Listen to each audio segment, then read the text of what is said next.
All right. Well, you want to get started, Heather? I can Sure. get started. So, for like, not everybody knows Globe Getaways. There could be some people here that are unaware of who we are. But Globe Getaway started 10 years ago on Cinco de Mayo, 2015. So that's pretty special. We are 10 people now, 10 of us, and with it between agents and we have one employee who happens to be 17 years old and quite a good data entry person, which is my daughter.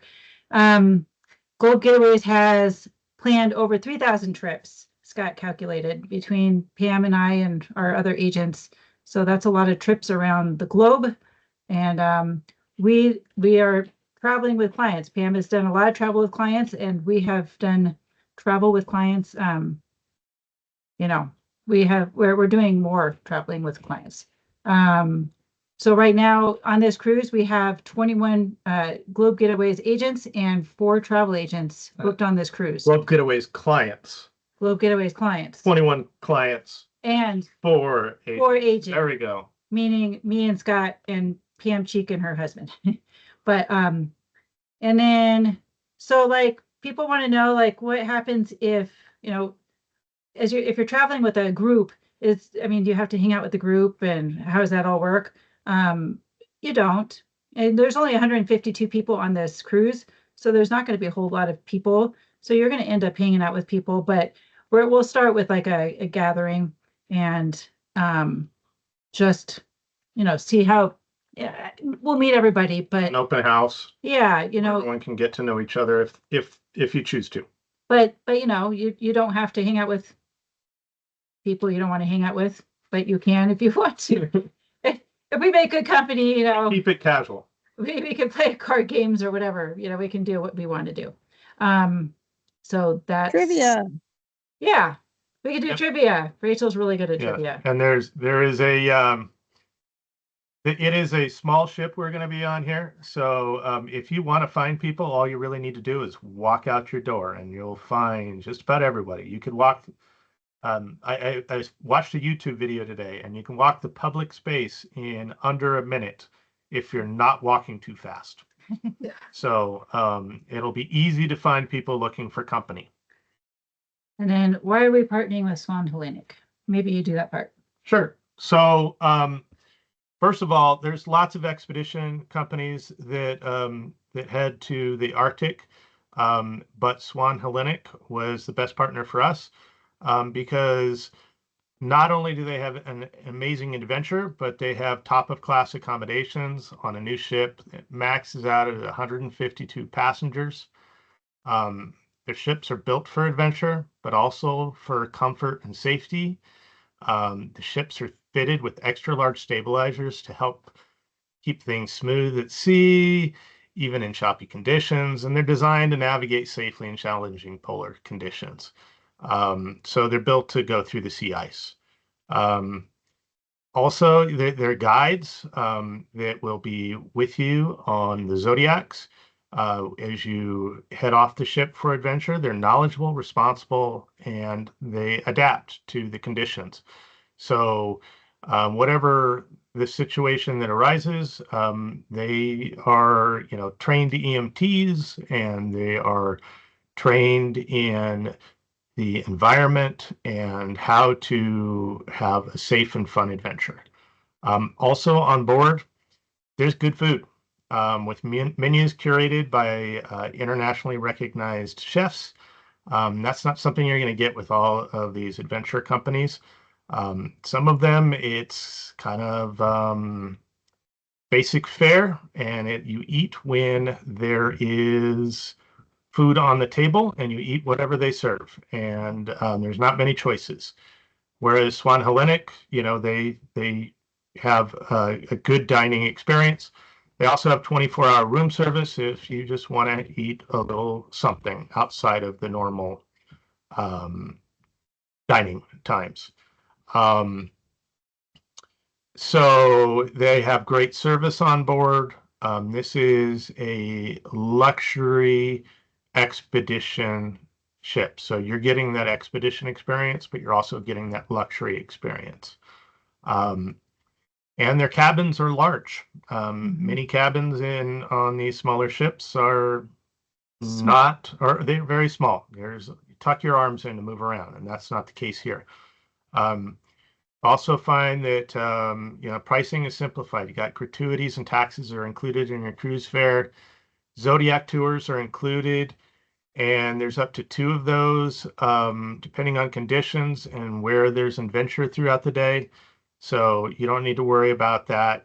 If you do want to go sea kayaking, they do at least one of those on each one of their cruises in the Arctic. There is an extra fee for that, but we're also throwing in $200 per person in onboard credit for this cruise. So that can go towards that, or you could use that someplace else like the spa. Um, now, that's why we ultimately decided on partnering with Swan Hellenic. And why Svalbard? Okay, so we're going to Svalbard, which is up in the Arctic, way, way up in the north. It's just about 500 nautical miles away from the North Pole. So you are, there's sea ice, there is wildlife galore, walruses and birds and polar bears. Polar bears, that's the star. So now obviously it's not a zoo we're going to. So polar bears are not guaranteed, but I did find some statistics that show that over a 14-day adventure, now we're not on a 14-day one, but over 14 days, ships typically encounter anywhere from 3 to 30 polar bears. Okay, so chances are pretty good, but we can't guarantee that we'll see a polar bear, but that's obviously the star of the show. But there are other stars. I mean, there's ice, amazing ice flows, amazing landscapes, and just tons of adventure. And Kelly is here with us from Swan Hellenic to share with us a little bit more about the experience and on this particular cruise and what you can expect as far as adventure. Yeah, so Kelly, take it from here, please. Thank you so much for having me. Let me share my screen 1 second. Okay.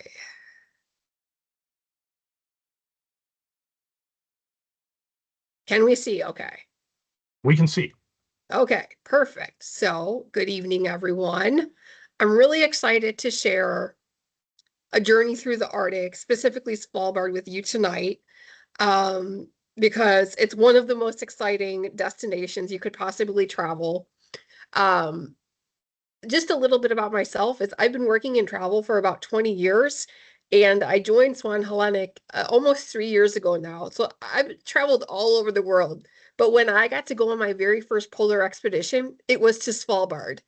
And it was insanity. Like, you have not traveled until you've done something like this. It makes you feel like a little kid, because when's the last time you really stepped outside of the box and did something so new and different where you don't know what to expect? And that's the type of feeling an expedition to Svalbard gives you. So a lot of the pictures I'm going to share with you tonight are my own personal pictures from an iPhone from the journey I got to do to Svalbard with Swan Hellenic. But tonight I'll tell you a little bit about who is Swan Hellenic, because I'm sure it's an unknown name for you, or new, what makes Svalbard so fascinating. And then I'm going to walk you through what a day in Svalbard with Swan Hellenic looks like from when you wake up to when you go to sleep. We'll talk about what's included, and then of course we have a special offer for you at the end of the presentation. First of all, Swan Hellenic, you should know, actually has a very storied history behind the name. The brand is 70 years old. It was started in the 1950s by the Swan family in Britain, and they operated their first ever cultural expedition to the Greek archaeology sites in 1954. So for 70 years, Swan Hellenic has been operating cultural expeditions around the world. And Swan Hellenic has always been known for the true exploration of the destination incredible immersion and enrichment opportunities, and going off the beaten path. We have new owners who bought the Swan Hellenic name in February 2020 and relaunched this iconic brand, but with brand new expedition vessels that really launched us into the luxury segment, which you'll get to see what your accommodations will look like here in a little bit. But that's just a little bit about us, where we come from, since we're probably a newer name for you. So what makes Swan Hellenic so special? Just to start off, to kind of paint the picture so you understand exactly why Heather and Scott have chosen Swan Hellenic. It's because we really marry the adventure of a true down and dirty expedition with 5-star service and accommodations in a completely unpretentious way. You get the best of both worlds without having to sacrifice, because so many times in expedition, there's incredible science programs, but not good food, as Scott was saying, or small staterooms, or not really luxury amenities on board. Or at the other end, there's luxury cruise lines, but it's kind of light on the expedition, so you're having to sacrifice on that side a little bit. And Swan Hellenic delivers both components equally, so that you get the best of both worlds throughout your entire expedition.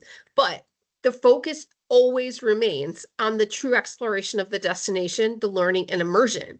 And the luxury is kind of happening in the background. It's completely unpretentious luxury. There's no dress codes on board. Leave your jackets at home. You can wear your jeans and hiking boots to a Michelin star quality dinner with wine pairings. It is completely relaxed on board and really a great adventure with some of the finer things in life along the way. So let's get oriented before we really jump in, because before I started working in expedition, it's like, have you scrolled on your map all the way to the tops and bottoms of the world? Like, what does it look like up there when you get this far north? But to give you an idea of where Svalbard sits, it's above the Arctic Circle. And it's basically equidistant to Norway and Greenland. It's a straight shot up from Norway to Svalbard, and it's an archipelago of islands that we will basically be hugging the coastline of with our expedition vessel, exploring in and out of all those little crevices and inlets along the way. Why Svalbard? Like, most people think, oh, Antarctica, but I'm telling you, Svalbard is magic. It is so diverse. This is one of the biggest surprises. Beyond ordinary landscapes is the number one, I think, that really stands out about why Svalbard. I took this picture with an iPhone. This was like being dropped into a James Bond movie. Like, truly, we got to hike in calf-deep snow with these huge mountain ranges as the backdrop, and it was just us, untouched by humans. The landscapes were incredible, and they changed every single day. That was one of the surprises for me, is truly every day it was different. And you'll see some of my pictures later on in the presentation as I paint this picture for you. The beyond ordinary wildlife encounters, I mean, this is an epic part of an expedition to Svalbard. The walruses were amazing. This is actually a shot from the photographer we had on my journey. We were in our Zodiacs, and we were cruising around into a cove, and we could smell these walruses before we could see them. They smelled so bad. But we turned into the cove, and there was like 100 walruses laying on the beach, and there was several playing in the water. And as soon as we got in there, they wanted to check us out and play with us. They were swimming under the Zodiac and popping up right next to us.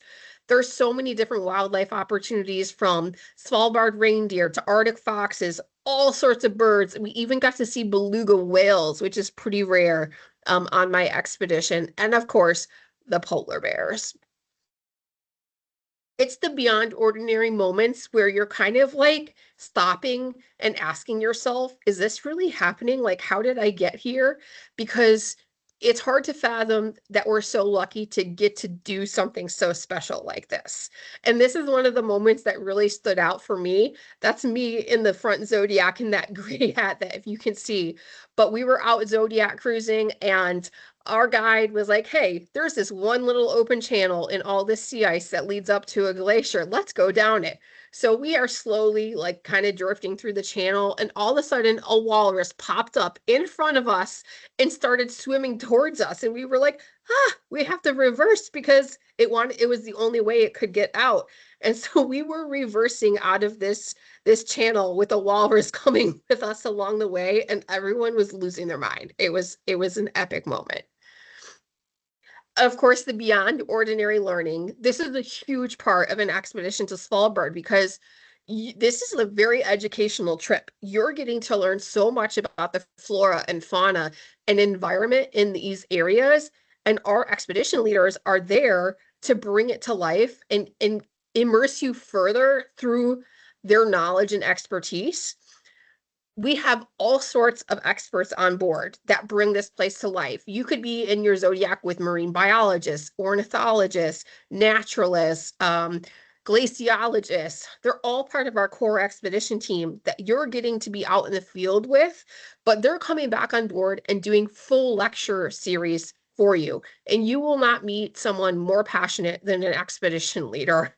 They know the most surprising details about everything that you're going to get to see and do. But my favorite part is they're part of the onboard family. So they don't just disappear when you get back on board. You can get a beer with them at the bar during happy hour, or invite them to join you for dinner in the main dining room so you can continue to hear their stories that they have, because these guys are incredible explorers. So what does a stay in Svalbard with Swan Hellenic look like? This is the view I took out of the airplane window flying into Longyearbyen. Even from the plane, it feels like you're about to land on another planet and that you're on the cusp of doing something truly extraordinary. So before we jump into the fun stuff, there's some of the logistics I want to kind of make clear on how this will all work. So we actually fly you from Copenhagen to Longyearbyen on an included charter flight. So you would have to get yourself to Copenhagen by July 10th, where we include an arrival airport transfer. They're typically grouped together with guests who are arriving around similar times. So you might have to wait 20 to 30 minutes max, and then we'll kind of transfer people to the included hotel. We include one-night hotel in Copenhagen as well. You can book additional hotel nights if you want to come in earlier to explore Copenhagen. And then the next day, there will be a group airport transfer from the hotel to the Copenhagen airport to catch your included charter flight. So those are some of the arrival logistics before we jump into the fun part. Now, when you land in Longyearbyen is such a quirky place. I love it. It's the northernmost city in the world with a population of about 2,500 people. And it's such an interesting place because there's no actually visa requirements to come live or work here. So there's people from all over the world, mostly scientists who are studying climate change and environmental studies, who are up here, but also they're contributing a lot to the tourism that's taking place in Svalbard as well. So a lot of interesting people were living and working here. You also have to think that Svalbard is actually a desert. It's a very dry place. It's home to the World Seed Vault. And of course, when you're going to be there, you're going to be having the midnight sun. So it's going to stay light out very late into the evening. Probably won't even actually get dark until, I would imagine, around midnight, even maybe after midnight, and it will only be dark for a few hours. So we have great blackout curtains for you on our vessels. But my favorite little trivia facts about Longyearbyen are there are so many quirky laws about this unique place, like you're not allowed to have pet cats because they'll kill the birds, or you're not allowed to lock your car doors in case someone needs to get away from a polar bear and jump in your car. And everyone carries a rifle on Svalbard for protection for polar bears. Of course, there's lots of laws in place to protect the polar bears, and like entire steps people must take. So it's a very interesting place. And when you land in Longyearbyen, like I said, you can already feel the energy of this place and that you're about to embark on something amazing. So when you get on board, there's a few things that take place to get everyone sorted and settled in and educated on how a trip like this is going to work. One of the first things that you're going to do is bring all of your gear up to our expedition team, and they're going to vacuum all of it to ensure there's no seeds or fibers that are going to be foreign to Svalbard, because we do everything in our power to leave these places untouched and keep them as safe as possible, to not bring any foreign elements into these pristine destinations. There's also going to be lectures about certain rules and regulations as dictated by ACO, which is the governing body that sets all the rules on how we must operate in Svalbard. There's going to be lectures on safety and getting in and out of Zodiac so that you're prepared for the first Zodiac landing. And you're going to, of course, get all of your gear together. There's going to be parkas waiting for you in your staterooms. You're going to submit your sizes prior to the sailing, but don't worry, there will be a parka exchange where people can change sizes if it doesn't fit perfectly. You will have your life vest fitting, so you can have your life vest that you keep in your locker.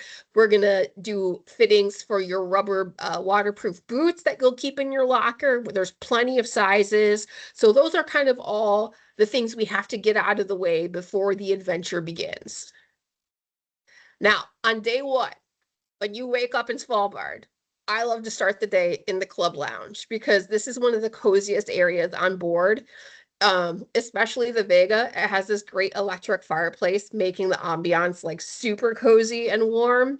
But there's huge windows surrounding the entire club lounge. So you can get your coffee because there's a self-service espresso machine for all the coffee drinkers there. You can sit next to the window and even do bird watching, bring your binoculars, and it's easy access right out to the deck if you need to snap a great picture or if there's wildlife right outside.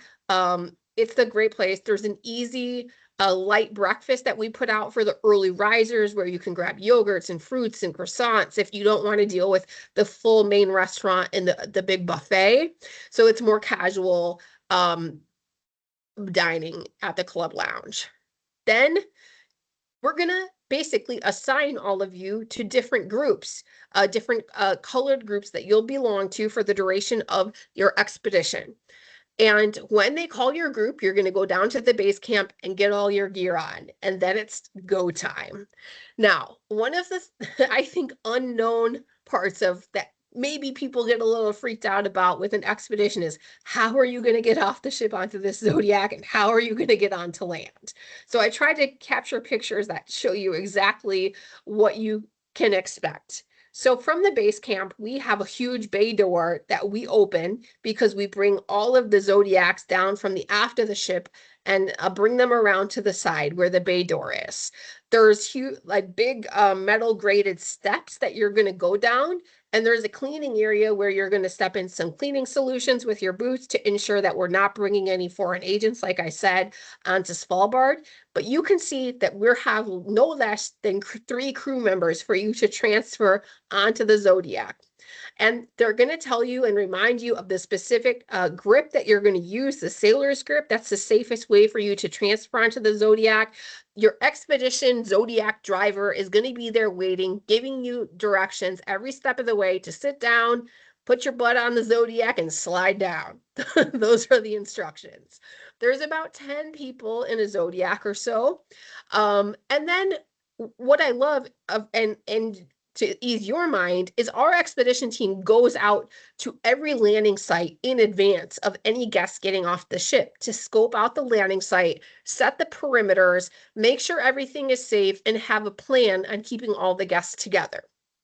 So there will be expedition leaders waiting for you on land when you arrive on the Zodiac. They have a great step that they use for people to get in and out of the Zodiac. Sometimes we could have what's called a wet landing where you could be landing in water, but those rubber boots are waterproof and keep your feet dry and warm. Now, people get nervous about, can I get in and out of Zodiac? But please remember, everyone is doing this mostly for the first time. And my only tip for you is that you just have to be able to do it. No one said you had to look good doing it. We all look a little dorky in all of our parkas and all the gear, trying to move around. It's like a 3-year-old toddler trying to move in a snowsuit. But it is the best time ever. So once you're in your Zodiac, you're going to be with these incredible expedition guides as your Zodiac drivers. These were some of the expedition leaders for my voyage who were so impressive. Jan on the left was a naturalist and knew every single piece of flora and fauna. He has studied all over the world and knew like the craziest, most in-depth lecture topics he would give, like the breathing systems of birds that we got to see that day while we were on Zodiac cruises, and glaciology knowledge. Corinne in the middle was a marine biologist for 20 years, and she helped lead some of our citizen science initiatives while we were on board as well. And then Oliver on the right, he was the head polar bear guard, which is a true job in Svalbard on our expeditions to keep all of our guests safe. But he also actually lived in Svalbard. So he knew this destination inside and out with incredible local knowledge about the environment. And these guides are with you all day while we're out in the Zodiac cruises and on landings, telling their stories and pointing out and bringing this destination to life. Now, your days are comprised of basically 2 components to an expedition: Zodiac cruises and landings. Zodiac cruises are some of my favorite times because you have to remember, we have no idea what's going to happen when we go. Mother Nature dictates what we're going to get to see every single day. So anytime we see wildlife or a glacier calve into the sea, it's unexpected. And like that just raises the bar so high on the feelings that you get because we don't know what magic is going to happen when we go out every day. This was, I think, the day we saw beluga whales. We saw a pod of like 6 beluga whales, and it was extraordinary. It's really rare to see the belugas. The landings, as I mentioned before, were so surprising to me because truly the landscape varied every single day. This was the first day when we landed, which we were basically hiking along a rocky beach with these incredible mountains as the backdrop. The next day, we were hiking along across this expansive green moss tundra that had tons of Svalbard reindeer and antlers and even whale bones. And in the distance with our binoculars, we could see a fuzzball of an Arctic fox that you could barely make out because he was curled up in a ball. All sorts of birds. And it was just a super sunny day. It actually was not that cold. So that's another thing. Or in the Arctic in Svalbard, it's probably not as cold as you think. We had some cold days where it was probably in the low 30s, but it felt colder. But then we also had some days where it was about 45, 48. So it's a range of temperatures, but on a sunny day, it's pretty comfortable weather. As we sailed further north, the landscape starts to change in a very visible way. This was like the first step of really getting further north. The mountains start to change and they start to get bigger, and you start to see these little pieces of ice. And as we get further north, there's more and more ice. And it gets, in my opinion, more and more exciting because you're at the front of the bow of the ship just watching us sail crush through this ice, and you've just never seen anything like this. It feels like you're on a different planet.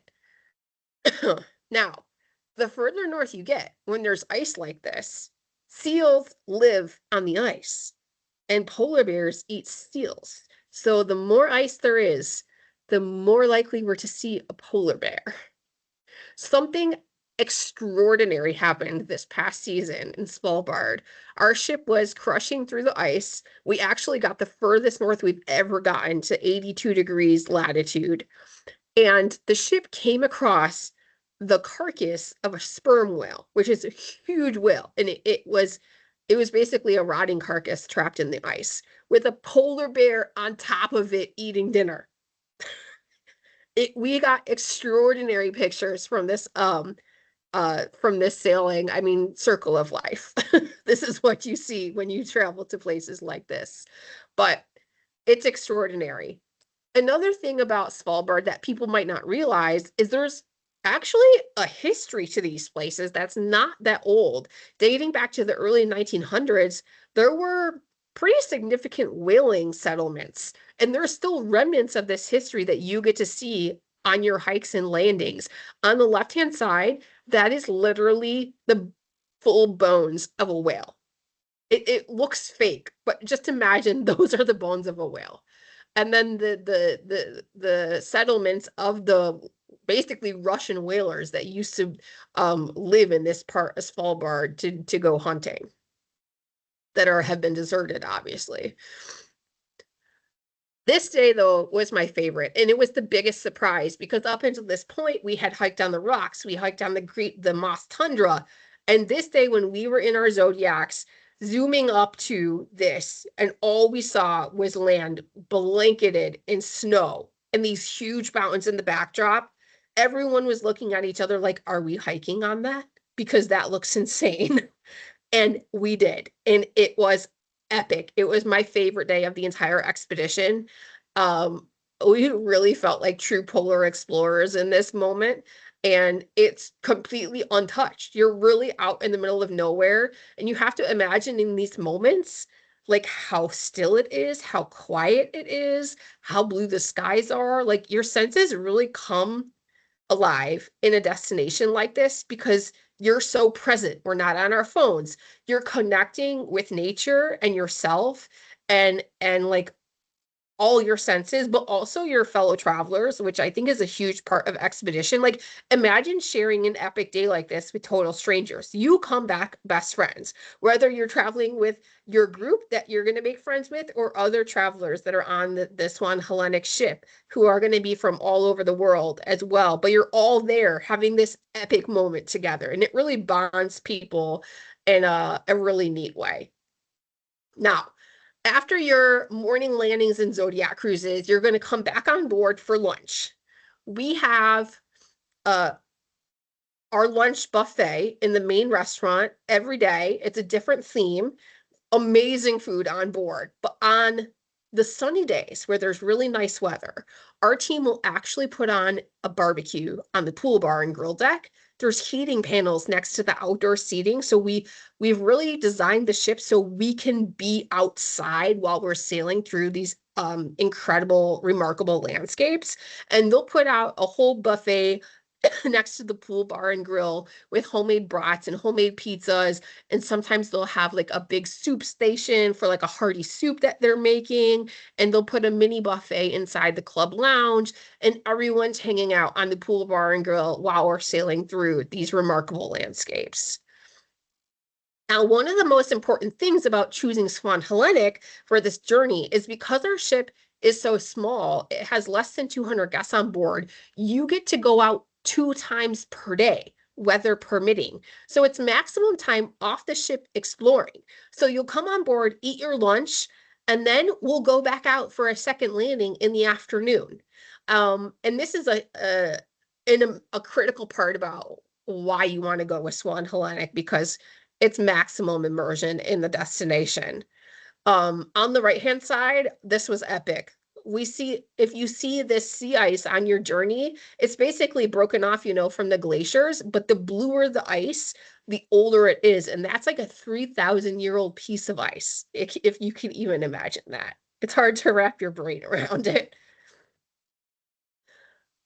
Another epic moment I had is when we were sailing through the ice. These ships are pretty small, so you can see with your eye, like what we're sailing through. And from the bow of the ship, I could see those are paw prints of a polar bear that had been there pretty recently for those tracks to exist. From the ship, we could see. And like the excitement of, oh my gosh, we're going to see a bear, or like it keeps you on your toes, these types of experiences. The Svalbard reindeer were everywhere. And one of the things that we got to learn, just to give you an idea of how connected this environment is and how fragile, the polar bears are, of course, a hot topic, especially with climate change. And as the polar bears have a harder time finding sea ice to live on, they're coming onto land more and more. And so they can't eat the seals that they're used to eating. And they've started eating Svalbard reindeer, which is not normal. But imagine like the chain effect it has on the environment there.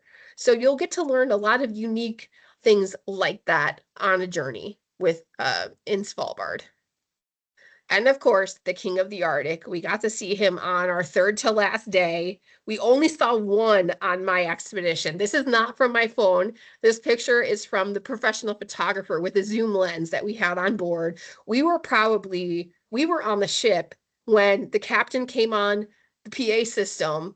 Everyone was in their rooms getting ready for dinner, and he was like, "We have spotted a polar bear," and everyone was sprinting through the ship. I had like eyeshadow on one eye and binoculars in one hand, like running through the ship to go see this polar bear because everyone had been waiting for this moment.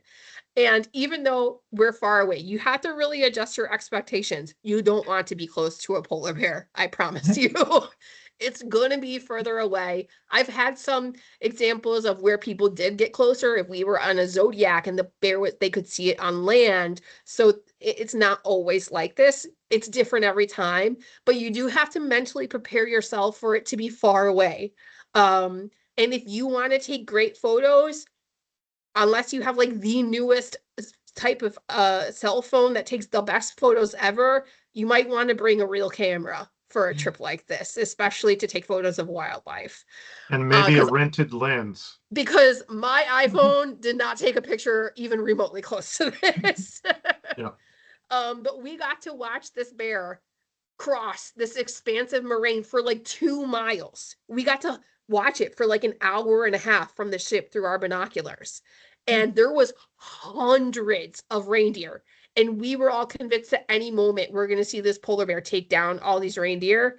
And it just kept walking through all the reindeer, not ignoring them all, because we realized at the end it had left a carcass on the beach that had already eaten half of it, and it was going to finish its lunch.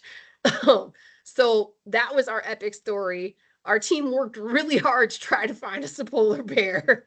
The team does everything they can, but again, we don't order polar bears on demand. So you really have to be prepared for anything that happens. Mother Nature dictates what we get to see and do on a journey like this. But when you get back on board, or on certain sea days, or you also have to be prepared for weather, because in polar regions the weather can change at any time.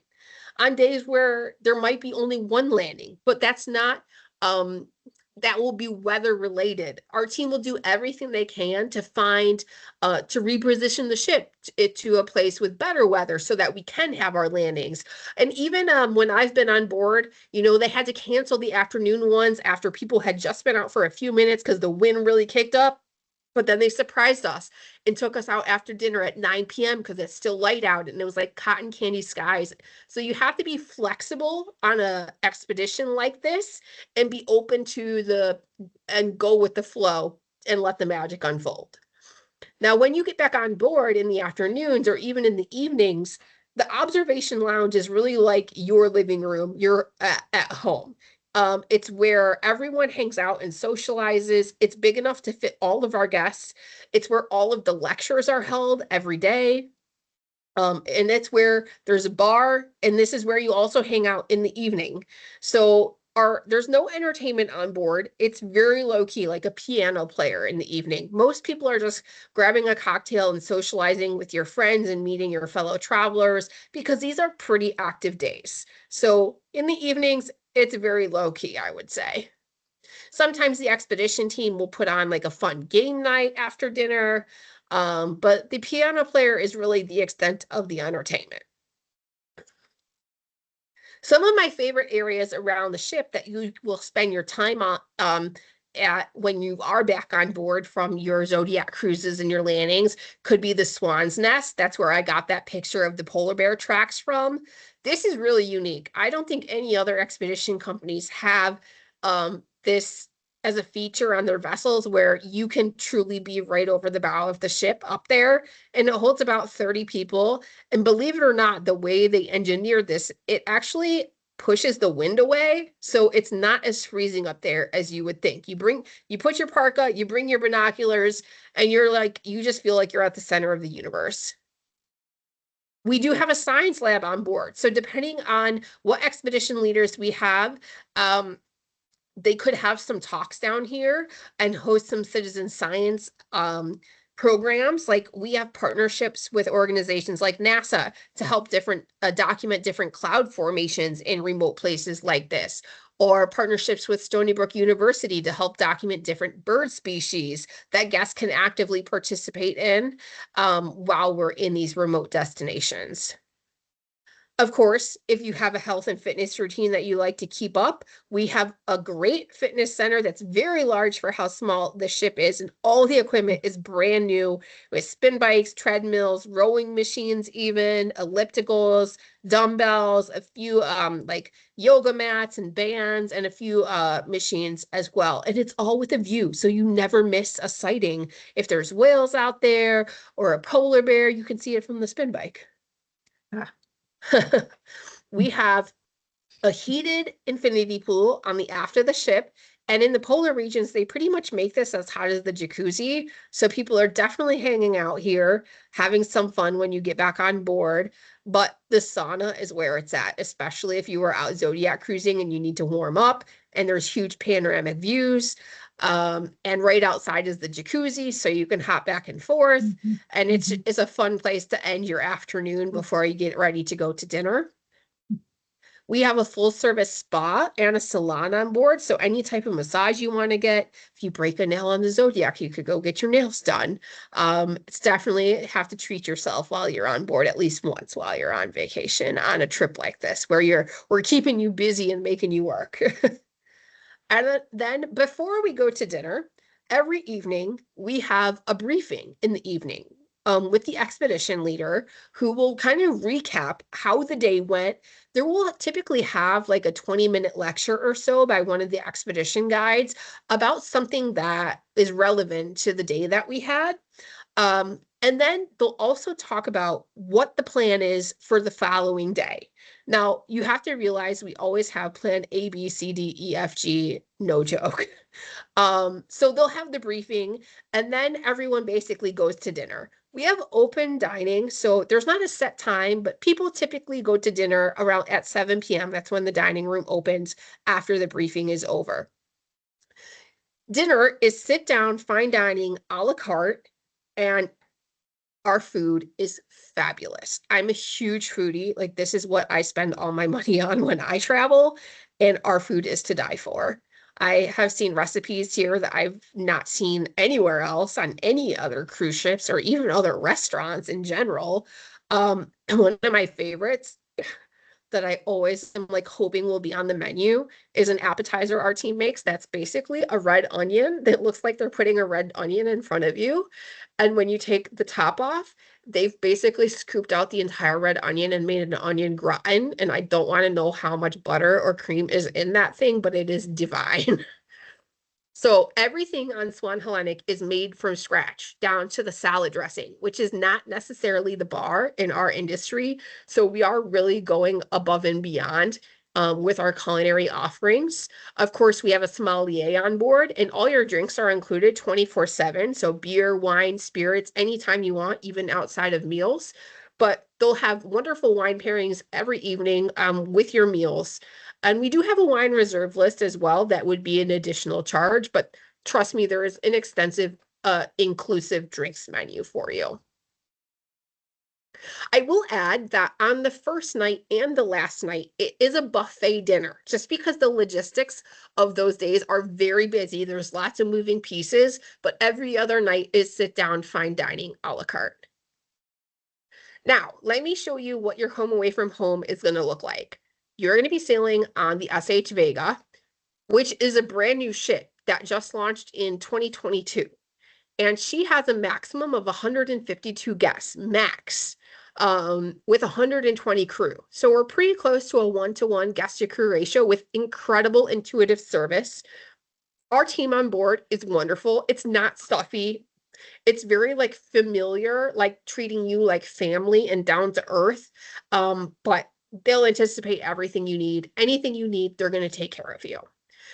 80% of all of our staterooms are balconies, so incredible views right from your balcony while you're sailing through a place like this. We have 8 kayaks on board and 12 expedition leaders will be there.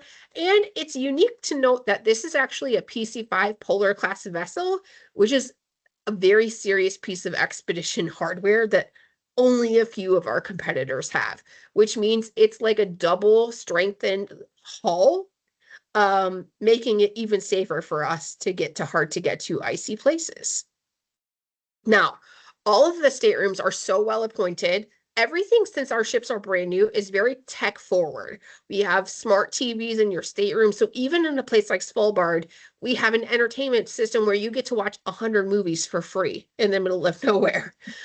We have an included mini bar that you can stock however you want with your stateroom attendant, whether you want beer or Diet Coke, we'll leave it up to you. We have a hair dryer for you, the fluffiest bathrobes and slippers. We have a coffee machine in all the staterooms and a tea kettle, 24/7 room service. And the Vega actually has a complimentary laundrette on board. So you can do your own laundry anytime you want, 24/7. Everything is preloaded with detergent. You don't need to bring anything with you. And we also, of course, offer laundry service at an additional charge. But my favorite is all the staterooms have a complimentary pair of binoculars for you to use throughout the expedition as well. We have 2 premium suites on board that are 528 square feet. They're our largest suite with a king-size bed, a separate seating area, a balcony terrace, and then, of course, there's a walk-in rain shower, a separate bathtub, and a huge walk-in closet. So this is at the top end of our accommodations. We do have some standard suites that are just a little bit smaller at 474 square feet, but king-size beds as well with a bathtub and walk-in rain shower. And of course, you see the room divider with that great little cozy electric fireplace that just makes it amazing to come back to your rooms at the end of the night and so cozy. And good news is all of the staterooms on the Vega actually have an electric fireplace that crackles, even the balconies and ocean views. So everyone gets the same amazing ambiance in your stateroom. The balconies are 302 square feet, which is really spacious for an expedition. And these beds can either be put together or separated if you're traveling with a friend. There's a seating area. There's a desk with a vanity that pops up with great lighting. And if you look all around the fireplace that's at the foot of the bed, that's all storage cabinets. There's more storage in our staterooms than you will ever find on any other ship. We even have 2 huge wardrobers that you can't see that you'll fit everything that you need. Even in the balconies and ocean views, the bathrooms are great. You have a big rain shower head. You can actually move around in the shower without touching anything, and plenty of bathroom counter space as well. And even the ocean views are 205 square feet with huge panoramic windows. So no matter where you are on board Swan Hellenic, you can always see what's happening outside. Now, what's included for a big trip like this? So we're going to include your airport transfers upon arrival in Copenhagen if it's a scheduled day of arrival, your 1 hotel night in Copenhagen, your transfer to the airport the next day, and your charter flights round trip to Longyearbyen. When you get on board, all your meals are included, and then room service 24/7. All your drinks, beer, wine, spirits, non-alcoholic beverages are included. The expedition activities, Zodiac cruises and landings, 2 landings per day, weather permitting, are included. All the lecture series are included. And then we give you a parka and a dry bag backpack, which is wonderful, and a stainless steel water bottle because we don't have single-use plastic on board. We have water refill stations around the ship that you can use. And then, of course, we lend you the rubber boots complimentary. We even have walking sticks that you can borrow on board complimentary, so you don't have to bring those with you. We have basic Wi-Fi included in the cruise fare as well, but if you book within a week, you'll get upgraded to gold Wi-Fi, which will be a faster connection and access to email, which is not included in the basic Wi-Fi. And then, of course, the onboard gratuities and taxes and fees are all included. So the only things not included would be if you wanted to use the spa, or if you wanted to order from the wine reserve list, or like top shelf spirits, or kayaking, which is $250 per person per session. And then just to go over the offering for this group departure, which is July 11th to 18th, the prices are starting from $7,400 per person based on double occupancy, so 2 people for room, or $8,125 per person for a balcony. And of course, we have the suites pricing available upon request. And how the payment works is it's 20% deposit for ocean views and balconies, or 30% for suites. And then final payment is not until 120 days prior to departure. And again, these prices include the round trip charter flights and the hotel night and airport transfers. And we have a special group offer. So if you book in deposit by, where did I put it? November 25th, you'll receive complimentary upgrade to Gold Wi-Fi, which is valued at $350 per cabin. Plus, you get additional perks with the group that Heather can We've go got over with you. an additional $200 onboard credit per guest. Yes. And you get to sail with us. Yes, and that Weather will permitting. be included no matter when you book. And then last, and then last, I just wanted to share some of my personal tips from things I learned from my voyage about things I was so happy I had and things I wish I had. I was happy that I had a waterproof phone case that had a neck strap so that I could hang it off me and not drop it into the ocean off a Zodiac while I was trying to take pictures. That was a great thing to have. The thing I wish I had was fleece-lined leggings and better waterproof pants, because the parka really does keep you really warm, but my legs would get kind of cold. And normally I would wear like a pair of merino wool long johns and then my waterproof pants, but I kind of wish I had another layer on some of those days because my legs would get cold. And some people had fleece-lined leggings, and I was really jealous of those people. My biggest tip for you is to really come with a flexible mindset and be down for the adventure. You can't control everything on a trip like this. You really have to go with the flow. And if you can just come with that mindset, you're going to have an amazing time. The must-pack things that I was really happy I had was everything is about layers. Merino wool base layers work great. I typically had a long sleeve merino wool base shirt and then wore my Patagonia fleece and then my parka. You need definitely waterproof gloves, and maybe get some glove liners as well to keep your hands even warmer. A fleece zip up, wool socks to keep your feet warm. Lots of wool, and a hat that has insulation. Like I had a silk lined hat that kept my head warm. Leave at home your formal wear and high heels. It's not needed on a trip like this.